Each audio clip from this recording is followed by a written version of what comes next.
Hello guys, welcome back to my channel. So ഇന്ന് ഞാൻ മോംടാസ്റ്റിക് by ഷംഷീര എന്ന് പറഞ്ഞൊരു യൂട്യൂബറുടെ ഒരു റെസിപ്പിയാണ് ട്രൈ ചെയ്യുന്നത്. അവർ പറഞ്ഞതിനേലും ഹാഫ് ദ ക്വാണ്ടിറ്റി എടുത്താണ് ഞാൻ ട്രൈ ചെയ്യുന്നത്.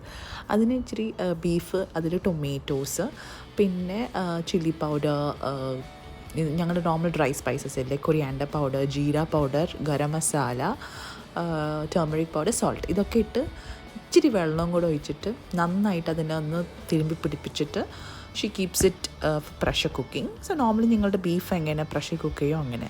പിന്നെ അതിൻ്റെ കറിയായിട്ട് നന്നായിട്ട് വെളിച്ചെണ്ണയിൽ ഇടിച്ചെടുത്ത കുറേ വെളുത്തുള്ളി with little bit of skin ഇട്ടിട്ട് അത് ബ്രൗൺ ആകുമ്പോഴേക്കും ഈ വെന്ത് വന്ന ബീഫ് അതിലോട്ടിടും. അതിലോട്ട് ആ ബീഫും കൂടി ഇട്ടിട്ട് പിന്നെ ഒരു നെയ്ച്ചോറ് പോലെ ചോറാണ് വെക്കുന്നത്. ഫൈനലി അവരതിനെ പൊതിച്ചോറ് പോലെയാണ് പാക്ക് ചെയ്തെടുക്കുന്നത്. പക്ഷേ എൻ്റെ അടുത്ത് പൊതിച്ചോറ് ഇല കിട്ടാത്ത ഒരു റീസണിന് വേണ്ടി ഞാൻ അങ്ങനെ ചെയ്തില്ല. പക്ഷേ ഈ curry taste so good on its on. ഭയങ്കര ഈസിയും ഭയങ്കര ടേസ്റ്റി ആയുള്ളൊരു ബീഫ് കറിയാണ് കേട്ടോ. അപ്പോൾ ഞാനിവിടെ അതേപോലെ റൈസും കൂടെ ഉണ്ടാക്കുന്നുണ്ട്. പിന്നെ എൻ്റെ ഹസ്ബൻഡ് വെജിറ്റേറിയൻ ആയ കാരണം ഞാനൊരു സോയ കറി ഉണ്ടാക്കുന്നുണ്ട്. അതിൻ്റെ വേണമെങ്കിൽ ഞാൻ ഇച്ചിരി കൂടെ ഒരു ഡീറ്റെയിൽഡ് റെസിപ്പി ഈ വീഡിയോയിൽ പറഞ്ഞു തരാം. പക്ഷേ സത്യമായിട്ട് ഷംഷീരയുടെ ഈ ബീഫ് കറി എന്തൊരു എളുപ്പം ആൻഡ് എന്തൊരു ടേസ്റ്റ്. നിങ്ങൾ എല്ലാവരും ഒന്ന് ട്രൈ ചെയ്ത് നോക്കണം. സത്യമായിട്ട് it was so tasty. Thank you so much for such beautiful recipe Shamshira. It was very tasty.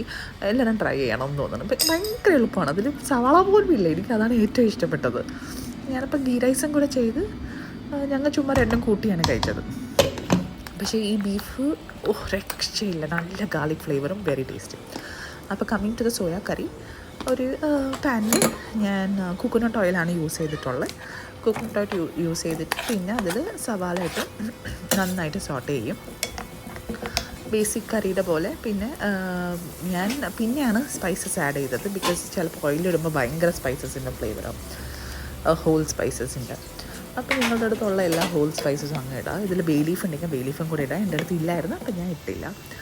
അത് നന്നായിട്ട് വഴണ്ട. പിന്നെ ginger garlic paste and then tomatoes ഇട്ട് ഇതിനെ നന്നായിട്ട് വഴറ്റാം. ആൻഡ് മെയിനായിട്ട് അടച്ച് വെച്ചും നന്നായിട്ട് ഇതിനെ കുക്ക് ചെയ്യണം, മഷിയാണ്. പിന്നെ എൻ്റെ അടുത്ത് കുളമ്പ് മിളകാ തൂളെന്ന് പറഞ്ഞിട്ടുണ്ട്.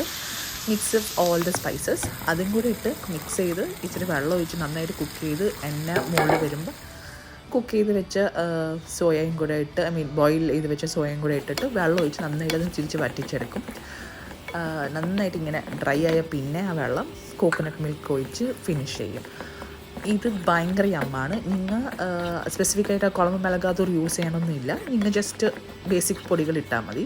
പിന്നെ ഞാൻ ഇങ്ങനെയാണ് ഇത് സെർവ് ചെയ്തിട്ടുണ്ടായിരുന്നത് വിത്ത് റൈസിനത്. നെക്സ്റ്റ് ടൈം എന്തായാലും ബനാന ലീഫിലും കൂടെ ട്രൈ ചെയ്യാം. എന്തായാലും നിങ്ങളും കൂടെ ഈ റെസിപ്പീസ് ട്രൈ ചെയ്ത് നോക്കണം. Thank you so much four supporting.